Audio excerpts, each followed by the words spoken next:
jirtu, ijoolleen Booranaa jirtu, ijoolleen Wallaggaa jirtu, ijoolleen Arsii jirtu, ijoolleen Tuulamaa jirtu, ijoolleen Maccaa jirtu, eessa jirtu? Boolee jirra jedha eessa jirtu? Kennaa maaltu dida jirra hunda baacha.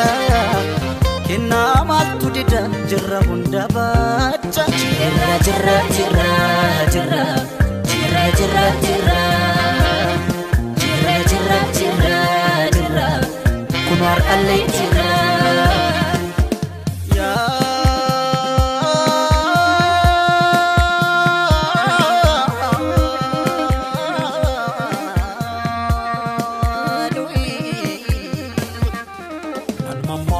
Namammo aksisa uumamni seera uumaa dabse raajii bara kanarra jakka erga buqqeen dhagaa dabse. Namammo aksisa raajii bara kana yaadama boolla keessa teesse boolla qotti dhaala baashee ilmoo rirmaayi shiranii. Sama harka fuunee kabajamtootaa fi daawwattoonni keenyallee akkam jirtu akkam isinitti jiraan nullee kanan dura adda bannee jirra erga adda bannee bubbullee jirra amma immoo qophiilee garagaraa qabannee walitti deebinee jirra akkan waliin bashannantanii fi akkan waliin bohaartan like subscribe gochuun akkan waliin shaafaa jettan walitti deebinee jirra akkasumas immoo keessummaa tokko qabadhee dhiyaadhee jira haala yeroo ilaalchise turtiin keessan nooliin akka ta'u. Ayyee akkam jirtu? Nagatiif. Galatasaa akkam jirtan dhaggeeffattoota keenya kabajamoo gammeetuuf jalataa warri argamtan hundi keessanuu nagaa keessan isin jechaa har'a asirratti affeeramee yookaan asirra naaf yeroo galatoomin siin jedha. Affeerra keenya kabajee dhufuu keetiif galatoomin siin jenna siin. Ayyee akkasumas daawwattoota keenyaa keessummaa keenya kana gaafii nan gaafadhu kallattii maan akka isinis dhageettaniin waliin yaada keessan akka baatanii fi asumaan kara gaafii keenyatti ceena jechuudha. Ayyee gaafiin keenya wanti si gaafachuun barbaadu haala yeroo kana ilaalchisee jechuudha.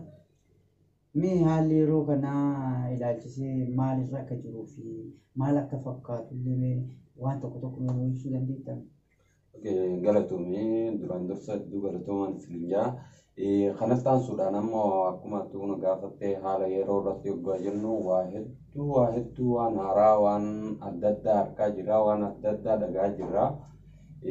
Keessattuu haala yeroo yoggaa jennu waan biyya keessa deemu jiru waan mootummaan biyya bulchu yookaan Abiyyi Ahmad yookaan immoo mootummaan bilisiginnaadhaa sirna duraan dabree ture Oromoo irratti biqilchee takka irratti Oromoo irratti kolonii addaa oolchuudhaaf waa hedduu yaalaa jira. Akkasuma warroota Oromoo keessa aktiivistoota warroota dhageettii Oromoo qaban warroota Oromoodhaaf falman hundaa'u if jalaa harcaasaa akkuma turetti akkuma harcaaseen dhiifne mana hidhaa galfatee ture. Walumaa galattuu wanni haaronni jennu kanuma fakkaataa jijjiiramni isaan jaanes kana fakkaate jechuu fedheetti walumaa galatti. Jijjiiramni kaanidhuu kaan gadhiisuu fi kaan ajjeesudha jechuudha. Sun beekamaa dhagaa. Fakkeenyaaf samoona kana yookiin as dhiyeenna kana haalli yeroo jijjiiramni isaanii duraan yookiin aangoo jajjabeeffatanii haala gaarii qabatanillee galannatti fakkaate akka dhageenyutti odeeffannu.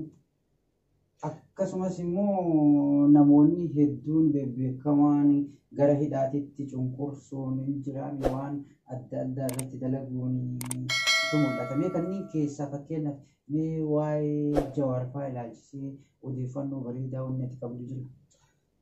Wanni akkuma walumaanuu sooshaal miidiyaa irratti yookaan feesbuukaa fi gara adda addaa irratti argaa jirrutti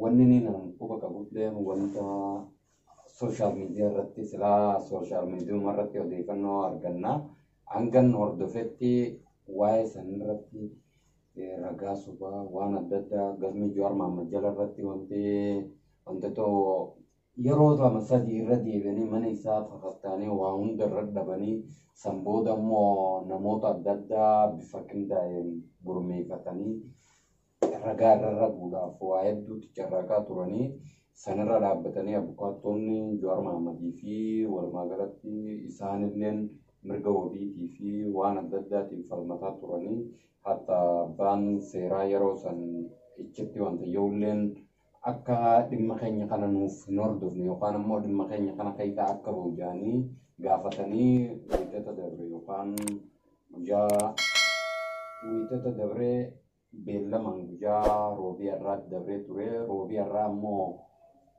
ammallee mijjooyineef na fakkaata beellamaan dabarsanii kana fakkaata wanti walumaa galatti hidhamtoota siyaasaa mana hidhaatti hidhanii jijjiiramu jedhanii ishaaraa magariisa jedhanii waan adda addaa nu mul'isu kana fakkaata. Ayyee galatoom mee waan akkasii gaafadhaa sumaan warri dhiyeenya kan ammoo duraan aangoorra jedhanii irraa galan jedhamu kunniinoo mee waan isaanirra beektu yookiin wanti quba qabdoo jira? Maali ni beektaa?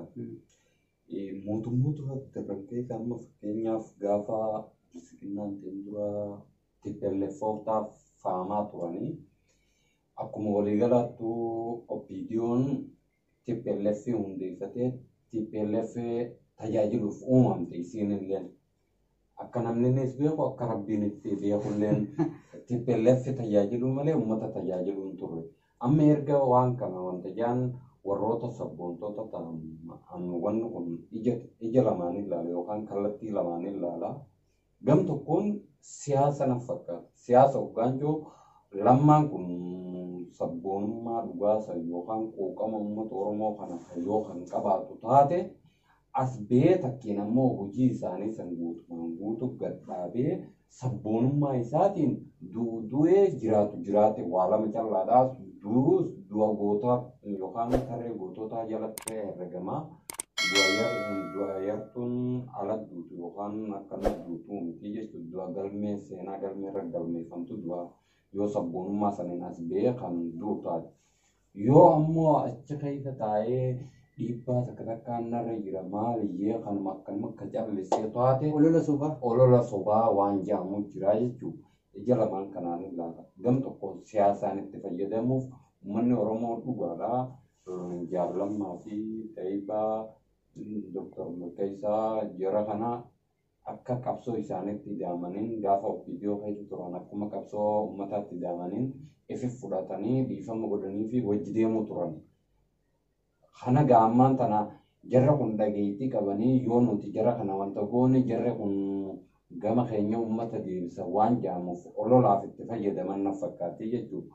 Garuu ammoo jaratti sabboonummaa dhugaasa yoo kan qabaatan ta'an as bahanii akkuma sooshaal miidiyaa irratti haa ta'u waan adda addaa miidiyaa irratti bahanii akkuma sabboontonni kaan yaada kannatanii yoo du'an du'a caaluutii olii du'an malee du'a seenaa qabdu du'an malee du'a caaluutii gadi wanni ammoo isaan sodaatanii godda ta'aniif olola san lubbuu isaa deemaa jechuudha.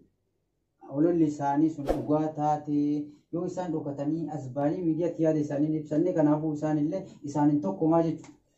Akka yaada kee akka nama tokkotti sanyiin guutii guutumaa jette Oromoon. Dhagaan lafa guute. Sunuufuu maali ni beektaa uummata Oromoo kana gaagama guddaa kana keessa osoo aktiivistoonni baay'een itti bu'an osoo itti yaada kannatanii aangoo isaaf dhufte dabarsee kan jalqaballee lammaadha. Lammaan ammoo deebirsee nama birootti kanne amaanaan bulamallee hin qabdu. Ammallee sanillee dabartee jiru. Garuu ammoo ammallee eega uummanni kun fuula itti jijjiirratee aangoo isaaniif fayyadamanii isallee xabaan ala kan godhan taate inni as bee uummata isaatti daamuu irra jira ture. Garuu ammoo ichi taa'eetuma akkana jaaneetuma ololuma isaan oofanii fi yaaduma namni dhuunfaa yookaan ammoo waan siyaasaaf itti fayyadamu jechuun haasawuma adda addaa namni walitti fideetuma naguma wal jalaa darbu kun dhugaas natti hin fakkaattu sabboonummaas natti hin fakkaattu kun daranuu caba irratti ida'uu yookaan cittoo irratti fantoo idaachuu kan jaansan taati jechuudha. Uummanni Oromoo walumaa galatti waa'ee lammaas waa'ee jara kanaatiin sammuu jiisiif godhuurra isaanii bilisiginnaa keessa ramadanii uummanni Oromoo akkuma ganama taphatetti ammas taphatuu qaba.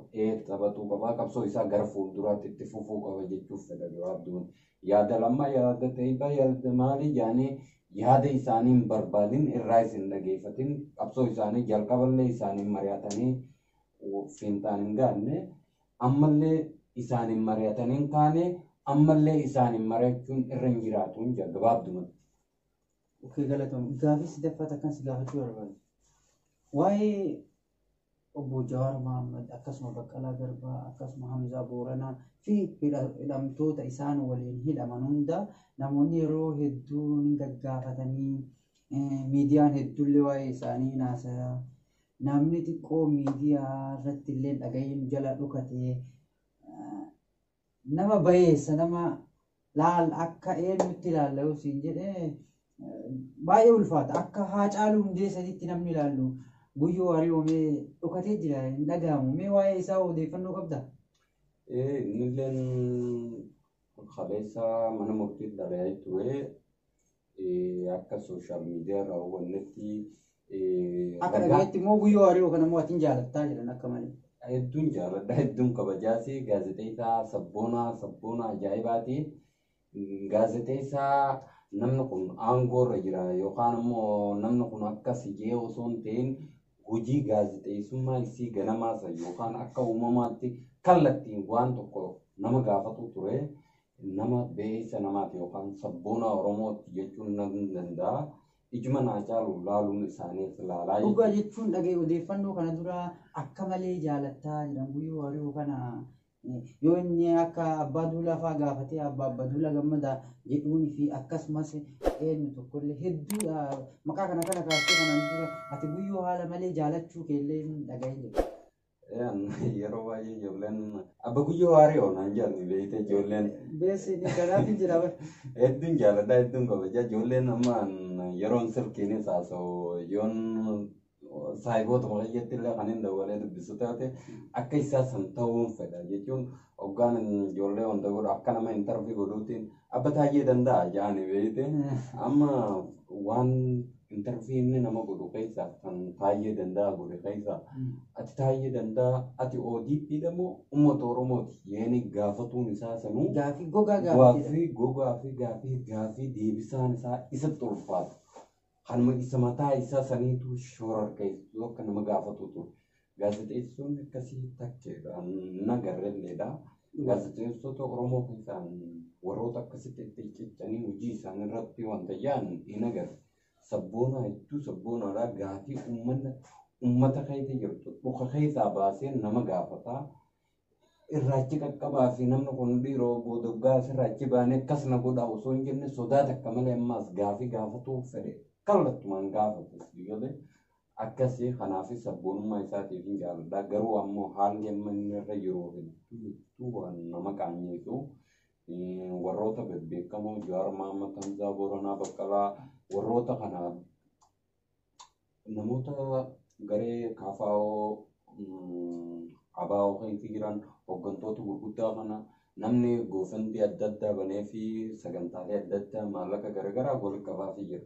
Garuu ammoo isa kana keessaan agarre maaliif jennaan uummanni Oromoo isa maleellee meeqa akkanumatti raayyaa ittisa biyyaatti ajjeese raayyaa maaliitti ajjeese poolisii addaa Oromiyaatti ajjeese maali ajjeese yaani guyyarraa poostii jira akkasuma ammallee kan mana murtiitti hin dhiyaatin kanuma akkanuma gandatti aanatti hidhamu jiru jira. Hundi isaaniitu ijuma tokkoon Oromummaaf hidhamaa jiranii.